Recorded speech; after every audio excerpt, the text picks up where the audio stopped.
হুজুর, আক্তারে তো মনে করেন কোটি কোটি টাকার মালিক হয়ে গেছে, কিন্তু এ তো জাকাত দেয় না, গরিব মানুষকে জাকাত দিতেছে না। এর বিষয়টা নিয়ে কি পদক্ষেপ নেওয়া যায়?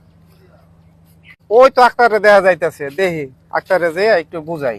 হ্যাঁ, বুঝান। ঈদে তো 1-1.5 লাখ টাকা খরচ করে বাজারটা কত ভালো, তো মান সম্মান থাকবো না, আত্মীয় স্বজন বাড়িতে আসবে। ওই যে আক্তার ভাই, আসসালামু আলাইকুম। ওয়ালাইকুম সালাম। আক্তার ভাই, ধন সম্পদ আল্লাহ দিচ্ছে অনেক। এই ধন সম্পদ কিন্তু চিরস্থায়ী থাকে না। জাকাত কি এগুলো গরিবের হক, এগুলো কি আদায় করছেন?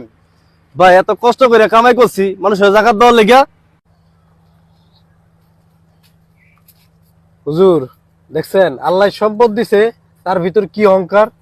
আমরা বলার কাম বলছি, বাকিটা তার ইচ্ছা। আসসালামু আলাইকুম। ওয়ালাইকুম আসসালাম। আক্তার ভাই না? হ, আমি আক্তার ভাই। হুজুর, দেখছেন আক্তারের সম্পদের বড়াই কি হয়ে গেল আজ। বলছিলাম যে জাকাতের হক আদায় করতে, আল্লাহর মাল আল্লাহ নিয়ে গেছে।